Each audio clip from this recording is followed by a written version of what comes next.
alive. Okay. Om Jnanatmirandasya Gyananjana Shalakaya Chakshormilitanjena Tasmai Shri Gurave Namaha. Guru Vishta Shabadakam Ruganer Shisha Sambhushitam Chincha Chincha Samastaveda Nipunam Shri Rupa Pantanugam Govinda Viramujvalam Varatanam Bhaktyam Mitam Sundaram Vande Vishwa Gurun Shadiya Bhagavat Premno Yabhachapradam Vanchakalpa Tubhyascha Vipa Sindhu Bhyevacha Patitanam Pavanabhyo Vaishnavibhyo Namo Namaha Namo Mahavadanyaya Krishna Prema Pradayate Krishnaya Krishna Chaitanya Namne Gauda Tulsi Namaha. So we are continuing this morning with Sri Chaitanya Charitamrita. We've had a few days in other directions. We had Rathiyacha yesterday, and before that, Gandicha Marjan and Bhakti Thakur's Gadadhar Pandit's disappearance day. And now we will continue with our hearing of Sanatan Shiksha, Mahaprabhu's instructions to Rupa Goswami. Although we didn't begin yet, we are hearing the introductory section of that chapter. We heard of Sanatan Goswami's harrowing escape from prison and landing on the doorstep of Mahaprabhu in Varanasi. And Mahaprabhu receives him with so much love and affection, and that's where we are. Jai Shri Gurudev. Kemone chutila boli Prabhu Prashna koila Adyopanta sabkata deho shonaila. Mahaprabhu then asked Sanatan Goswami, "How are you released from prison?" Sanatan then described the story from beginning to end. Prabhu kohe tomba dui bhai prayage milila Rupanupam duhe Vrindavana gela. Mahaprabhu said, "I met your two brothers, Rup and Anupam, at Prayag.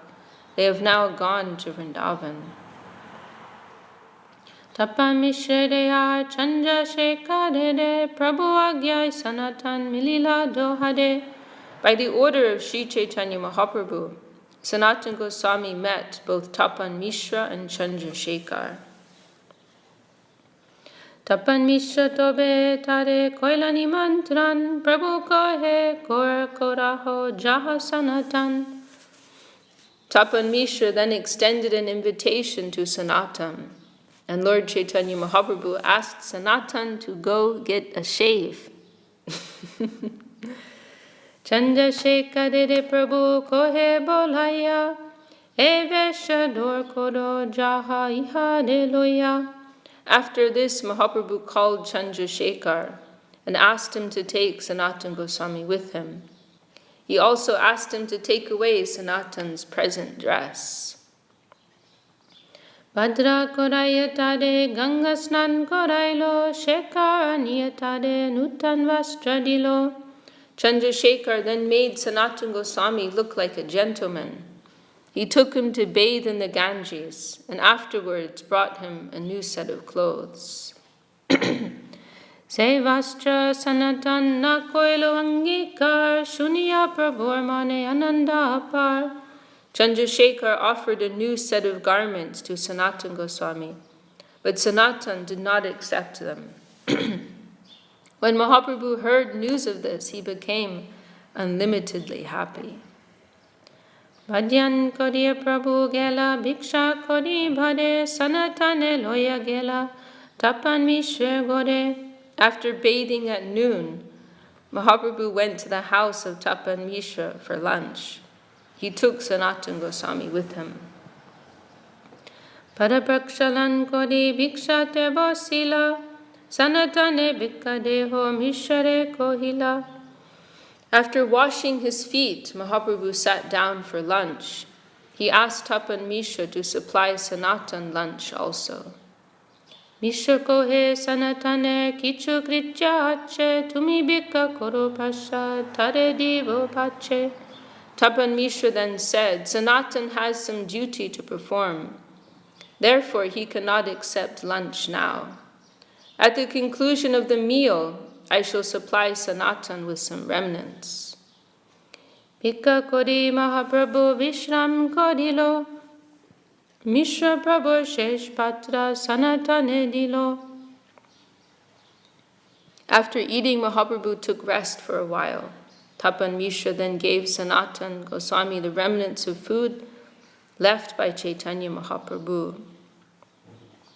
Mishra Sanatane dila nutan vasan, vastranahi nilateho koiloni vedan. When Tapan Mishra offered Sanatan a new cloth, he did not accept it.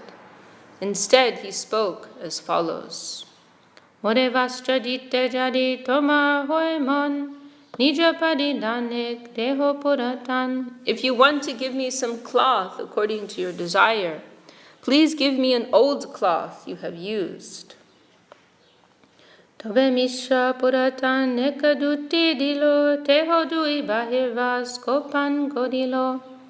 When Tapan Mishra gave Sanatan Goswami a used dhoti, Sanatan immediately tore it into pieces to make 2 sets of outer cloth and underwear.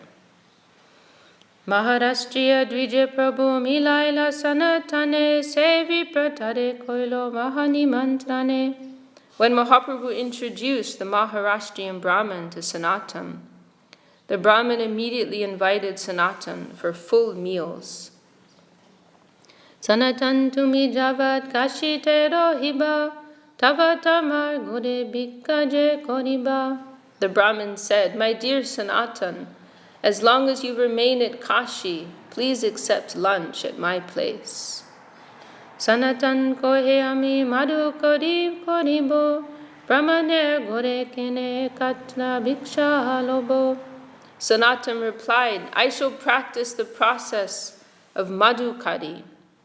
Why should I accept full meals in the house of a Brahmin?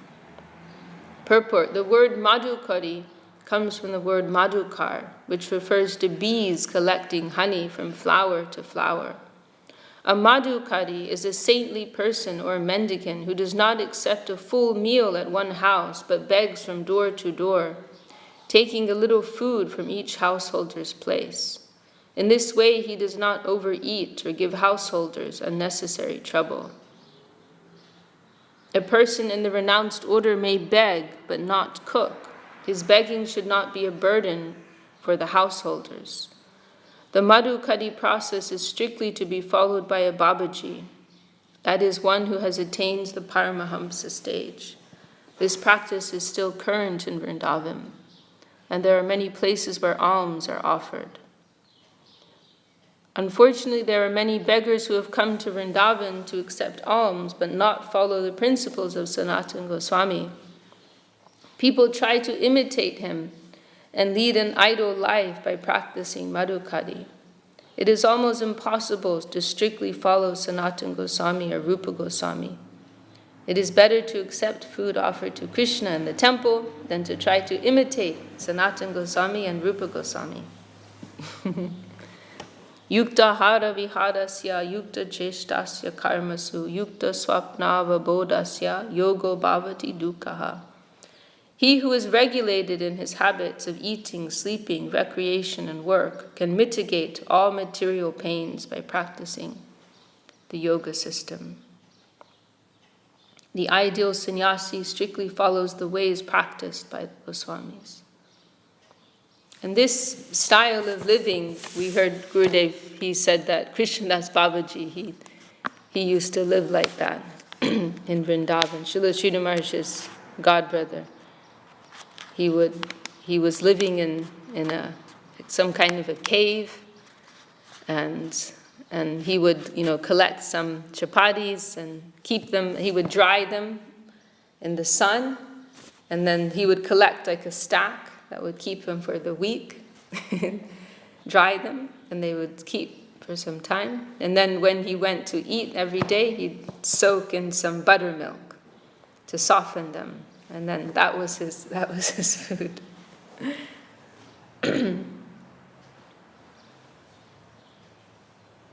And Gurudev said that I don't know if they were staying with him exactly, maybe nearby, when Gurudev was in Vrindavan and Mathura for a few months with Srila Sridhar Maharaj. But Gurudev said he would arrange some prasadam for Srila Sridhar Maharaj. They didn't do that. We are in the part of the preaching mission of Srila Saraswati Thakur, so we are doing things a little differently. Our main focus is on trying to expand the divine message of Mahaprabhu, and so we take what facility is available from the Lord, which supports that mission. But for one who's in this stage, who's living as a Paramahamsa Babaji, then the idea is that they're only taking the very minimum that they need from the world and devoting the maximum of their energy to their internal bhajan life. And so Mahaprabhu, he expected this kind of standard from Sanatan. Sanatane Vaidagye Prabhu Ananda Par Bhotto Kambal Pane Prabhu Chahe Bade Bar. Mahaprabhu felt unlimited happiness to observe Sanatana Goswami's strict following of the principles of sannyas. However, he repeatedly glanced at the woolen blankets that Sanatana Goswami was wearing. So this is the expensive, like maybe a chadar or something. No, it says a kambal, so that is a blanket. That was given by Sanatan's brother-in-law previously when he was traveling to Varanasi. His wealthy brother-in-law gave this to him. So Mahaprabhu's not so happy to see this expensive blanket that he's using. Sanatan janiloe brabode na bhai bhotto tya koribare chintila upai. Because Mahaprabhu was repeatedly glancing at this valuable woolen blanket, Sanatana Goswami could understand that the Lord did not approve of it. He then began to consider a way to give it up. Ita chinti gela gangai madhyan kadite eka goriya kanta duya diyache shukaite. Thinking in this way, Sanatan went to the bank of the Ganges to bathe. While there, he saw that a mendicant from Bengal had washed his quilt and spread it out to dry. Tade kohe ore bhai koro upakare e botto loya e kanta de homore.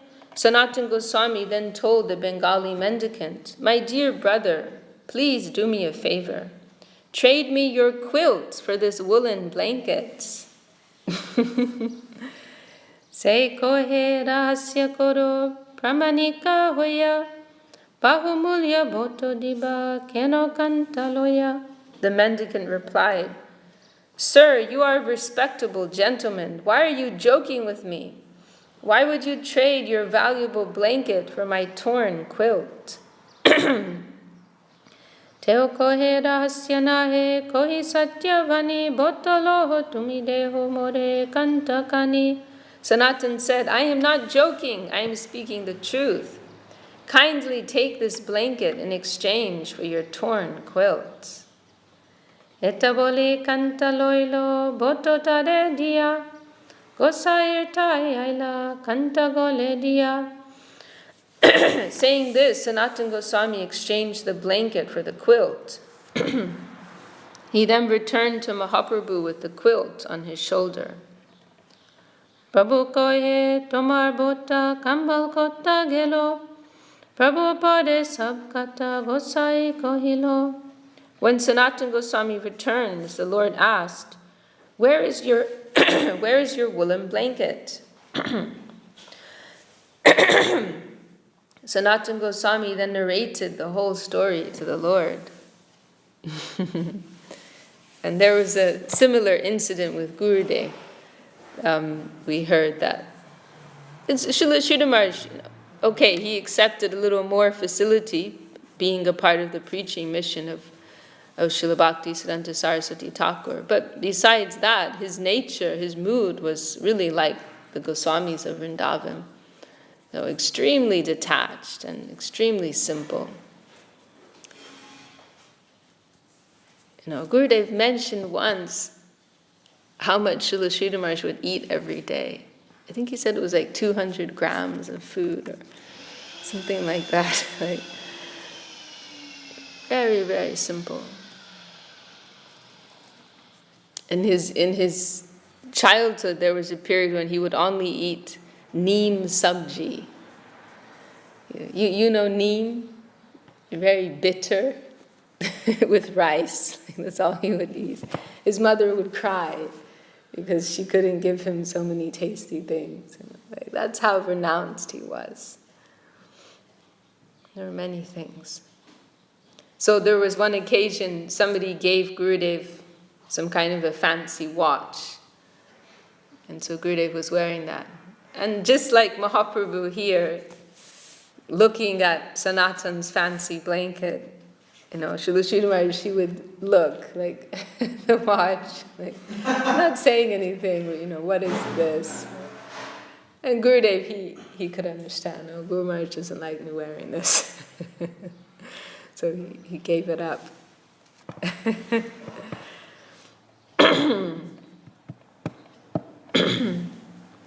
Prabhu kohe hami koriachi vichar Vishoy kandailo Krishna je tomar Se kene rakibe tomar shesh vishoy bhog Do kandi sadvaidya narake sheshadog. Mahaprabhu said, I have already deliberately considered this matter. Since Lord Krishna is very merciful, he has nullified your attachment for material things. Why should Krishna allow you to maintain a last bit of material attachment? After vanquishing a disease, a good physician does not allow any of the disease to remain. So that was Sanatan left everything behind. He was extremely wealthy. He was the prime minister of this major Muslim official, Muslim ruler, extremely wealthy, extremely powerful. He left everything behind. Then he just had this one fancy blanket. But Mahaprabhu didn't accept that. So why keep anything of that? I like Ch.Ch. Maharshi told how when he came to join the Mat, it was something like he was passing by one day and he ended up just like walking and enjoying with nothing. So he just had like the clothes he was wearing, and he had a key with him from his home, and so he said, so he joined the Mat, right, and he shaves up and they give him his clothes, but then they give him like dhoti and kurta and everything. And then he's seeing his old clothes, and they're reminding him of his old life. And so he burned them. And then the key that he had, it was like to some cupboard. And then he's thinking about all the things there. So then he went and threw that in the river.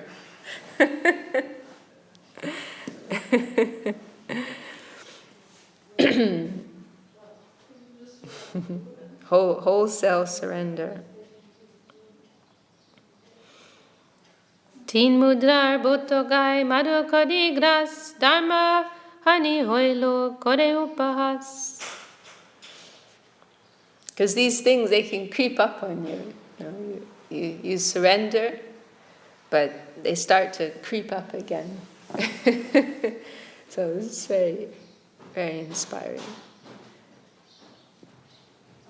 Like Gurudev, he used this example of a tactic in naval warfare, that you land your ship and then you burn it. There's no going back. You're landing on the enemy territory to conquer, and then you burn your ship. There's no going back. You just go forward. No ties, no loopholes, nothing. You have no choice to keep going. Lock yourself in fully. No exit point.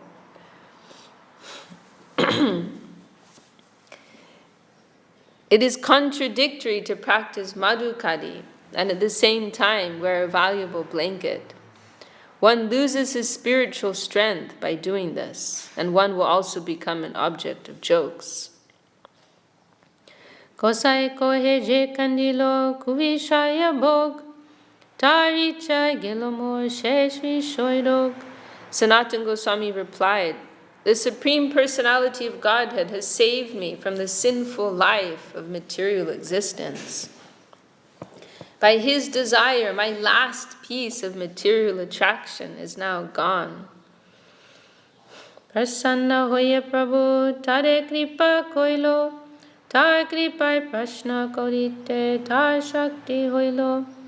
Being pleased with Sanatana Goswami, Mahaprabhu bestowed his causeless mercy upon him. By the Lord's mercy, Sanatana Goswami received the spiritual strength to inquire from him. Purve Ch.Ch daye pashe Prabhu prashna koila, tar shakti Ramananda tar uttar dila. Ihao Prabhu shakti prashna kore sanatan, apane Mahaprabhu kore tattva nirupan. Formerly, Mahaprabhu had asked Ramananda Rai spiritual questions, and by the Lord's causeless mercy, Ramananda Rai could properly reply.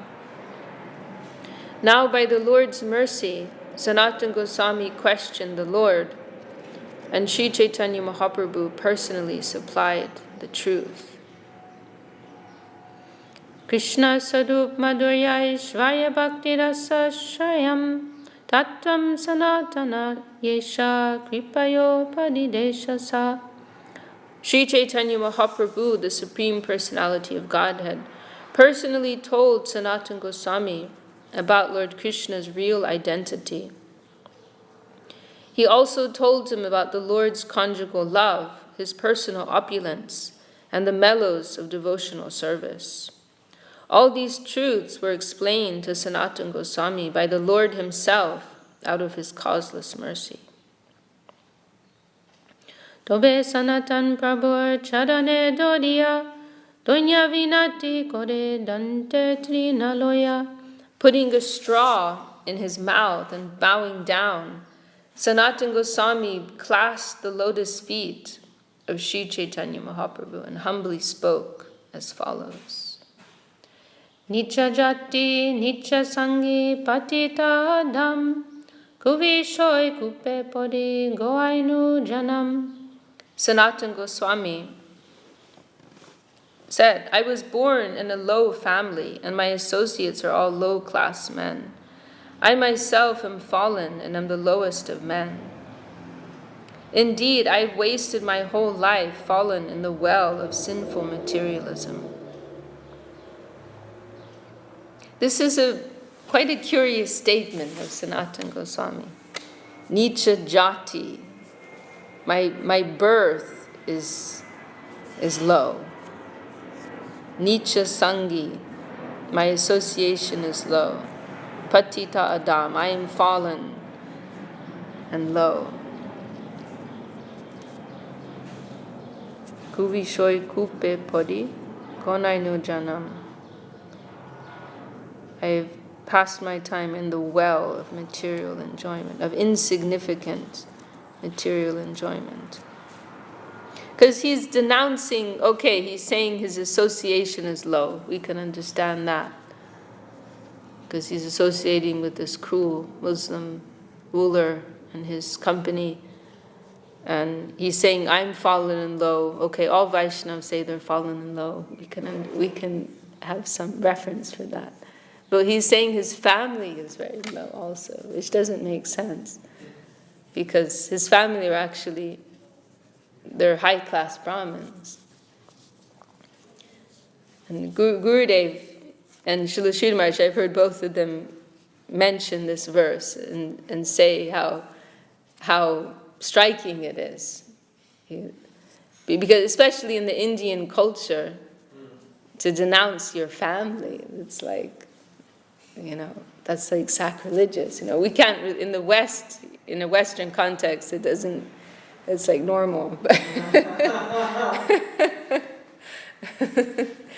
It's not a very unusual thing. But for an Indian, the family is worshipable, literally.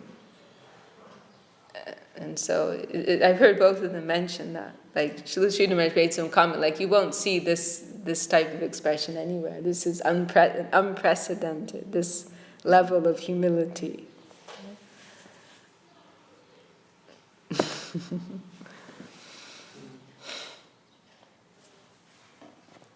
Apana hita hita kichvena jani gramya vyavahare panditai satyamani.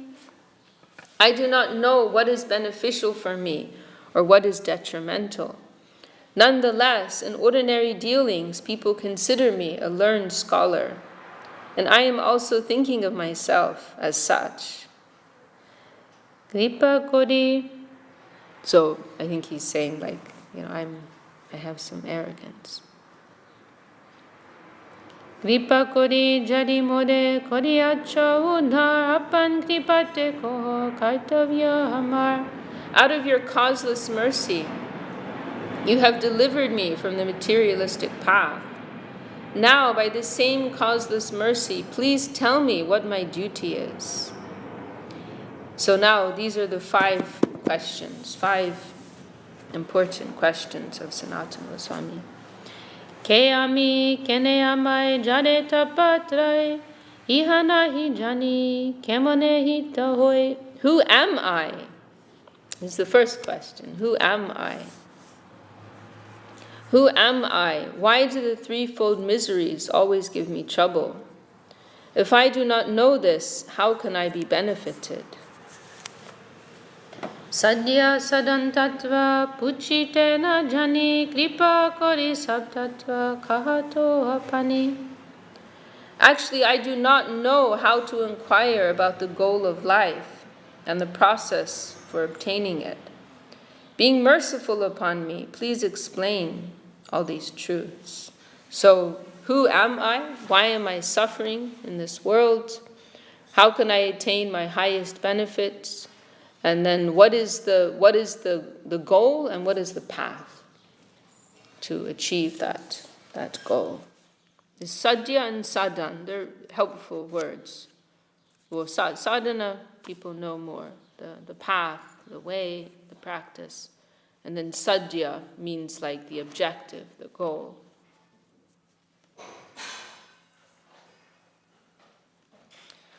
Prabhu kohe Krishna kripa tomate purna hoy sab tattva jan toma nahita patroy. Mahaprabhu said, Lord Krishna has bestowed his full mercy upon you, so that all these things are known to you. For you, the threefold miseries certainly do not exist. Krishna Shakti Dadatumi Jana Tattva Bhav Jani Darja Langi Puche Sador Swabhav. Since you possess Lord Krishna's potency, you certainly know these things. However, it is the nature of a sadhu to inquire. Although he knows these things, the sadhu inquires for the sake of strictness. So, I know that you are a liberated soul. You already know all these things. You don't need to hear anything. But, really it is for the benefit of others. And to ascertain within yourself.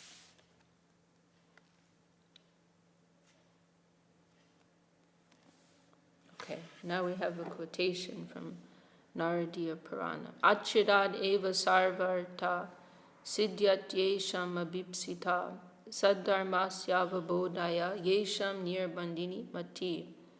Those who are eager to awaken their spiritual consciousness and who thus have unflinching, undeviated intelligence certainly attain the desired goal of life very soon. Yogjapatra tumi bhakti pravartaite krame sab tattva shuno kohye tomate. You are fit to propagate the cult of devotional service. Therefore, gradually hear all the truths. Therefore, gradually hear all the truths about it from me. I shall tell you about them.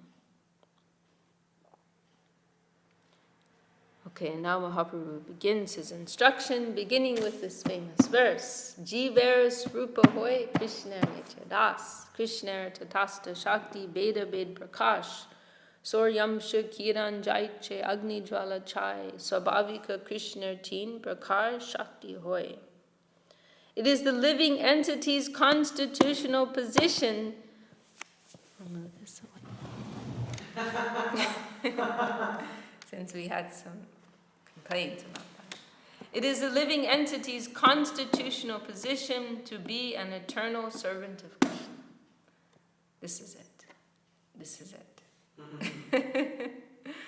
This is the essential point. Don't need to know anything else. So many problems in the world, all the problems in the world, they're finished if this can be accepted. If this can be understood, if this can be propagated, understood, and accepted, and practiced, and attained. It is the living entity's constitutional position to be an eternal servant of Krishna, because he is the marginal energy of Krishna, and a manifestation simultaneously one with and different from the Lord, like a molecular particle of sunshine or fire. Krishna has 3 varieties of energy. And now we have quotation from the Vishnu Purana. Ekadesh ditasya jyotsna vistadini yata parasya brahmana shaktis tatedam akilam jagat. Just as the illumination of a fire, which is situated in one place, is spread all over, the energies of the Supreme Personality of Godhead, Pada Brahman, are spread all over this universe. Krishna Swabhavika Teen Shakti Parinati Ch.Ch Shakti Jiva Shakti or Maya Shakti. Lord Krishna naturally has 3 energetic transformations, and these are known as the spiritual potency, the living entity potency, and the illusory potency. So put here as Chit Shakti, Jiva Shakti, and Maya Shakti. And now this is a famous verse from Vishnu Purana. Vishnu Shakti para prokta Ch.Ch gyakya tata para avidya karma samgyamya Chitya Shakti ishate. Originally, Krishna's energy is spiritual, and the energy known as the living entity is also spiritual. However, there is another energy called illusion, which consists of fruitive activity.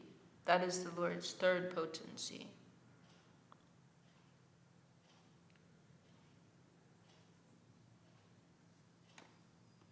Vishnu here in this verse, Vishnu Shakti is referring to the Lord's spiritual potency, and then the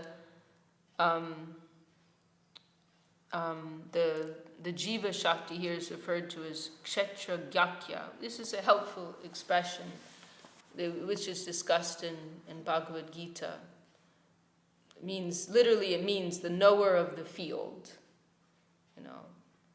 So you see this in Bhagavad Gita, Kshetra, and Kshetra Gya.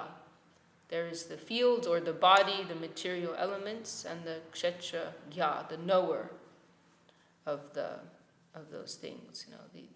There's a distinction between these 2 things. So modern scientists they don't understand this very basic point. This is like baby level understanding. That there is matter and there's spirit, and there's a distinction. There's soul and there's the body. These are 2 separate things. This is like the ABCs of spiritual knowledge. But they can't understand these basic things. It's just very sad. I mean, it depends on, like, probably, because now the dynamic is talking about the fields and the observer. Like, I saw yesterday that guy, Rupert Sheldrake, he's published, I don't know if it's just now he published it, but it seemed like he just published it, called The Science Delusion. I think he published it a while ago. Okay. Yeah, I just saw something about it yesterday. Because the massive scientists, they don't know anything, but they're just like normal people. They don't know anything about anything. But then there's probably 15% of people who are in science these days. There is a dynamic between observer and objects that it's almost the exact. It's the same like very similar language, slightly different conception, but categorically very similar. But there is a field. The observer, you said they talk about the observer. There's a field of action and there's an observer, but they don't know. They can't figure out whether or not the two really are two separate things, or whether or not the two manifestations are the same thing, or whether or not the one's dependent on the other, or this kind of stuff. The clarity is nowhere near there. But all they have to do is read Bhagavad Gita. It's like so obvious and so clear. You don't need to spend millions of dollars researching this. Billions of dollars research. You don't have to spend lifetimes researching this. Just pick up a copy. I'll give you a copy for free. End of story. Then you can actually start to live. Because you can't actually start to live until you know who you are. So it's like, these scriptures are telling us, you don't need to waste your time and energy. This is the first necessity to understand who you are, what your real nature is. Then you can actually start to plan your life. People talk about life planning. You can't start life planning until you've understood who you are. So you can either spend lots of money and time and resources trying to research that, or you can take it on faith from knowledge which has descended from a higher sphere. It's very, very simple.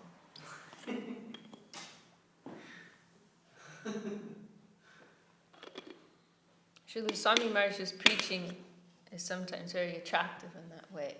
Just very simple, straight, and direct.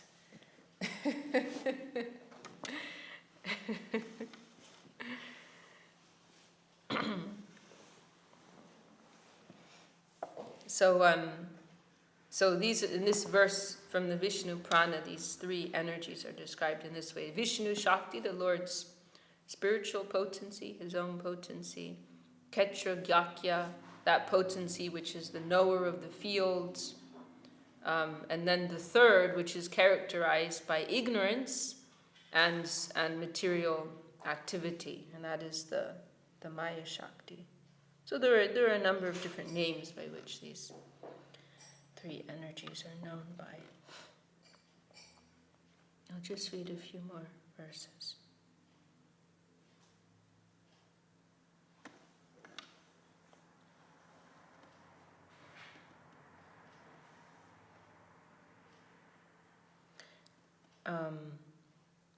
Shaktaya sarvabhava namachincha jnana gochara yatoto brahmanastastu sargadya bhava shaktaya bhavanti tapatam shrishta bhavakasya yatoshnata. All the creative energies which are inconceivable to a common man exist in the Supreme Absolute Truth. These inconceivable energies act in the process of creation, maintenance, and annihilation. O chief of the ascetics, just as there are two energies possessed by fire, namely heat and light, these inconceivable creative energies are the natural characteristics of the Absolute Truth. Jaya Ch.Ch Shakti Sa Vishtita Nripasarvaga Samsara Tapan Akilan Avapnotyacha Santatan. These are all verses quoted from the Vishnu Prana. O king, the Kshetra Shakti is the living entity. Although he has the facility to live in either the material or the spiritual world, He suffers the threefold miseries of material existence because he is influenced by the avidya, nescience potency, which covers his constitutional position. Taya tirohi tattvacha shakti kecha gyasamgita sarvabhute shubhupala tadatam yena vartate. This living entity, covered by the influence of nescience, exists in different forms in the material condition. O king, he is thus proportionately freed from the influence of the material energy to greater or lesser degrees. Apadayam, this is a famous verse from Gita. Apadayam mitastwanyam prakritim vidime param jiva bhutam mahabaho yayedam daryate jagat. Besides these inferior energies, O mighty armed Arjuna, there is another. So I believe prior to that, Krishna was speaking about the 8 elements of the material plane, the 5 gross and 3 subtle: earth, water, fire, air, ether, and then mind, intelligence, ego. Besides these inferior energies, O mighty armed Arjuna, there is another superior energy of mind, which comprises the living entities who are exploiting the resources of this material inferior nature. This verse, I think it must be difficult to translate, because the actual meaning of the verse is slightly different. It's saying it, and I've seen in our Gita, it's translated differently. But it's the way I heard Gurudev explain this verse once, it's like the jiva souls. This world of matter is dull and completely inactive, and it is by the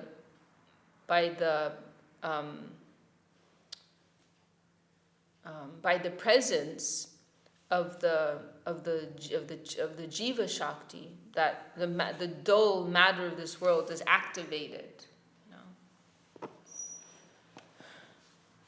and becomes meaningful. This jiva shakti pervades this plane of dull matter and activates it, brings it to life, something like that.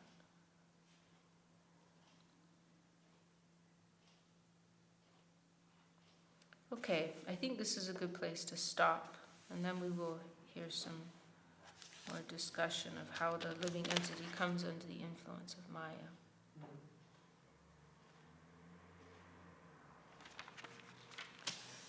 Jai Shri Chaitanya Charitamrita Ki Jai, the Krishna's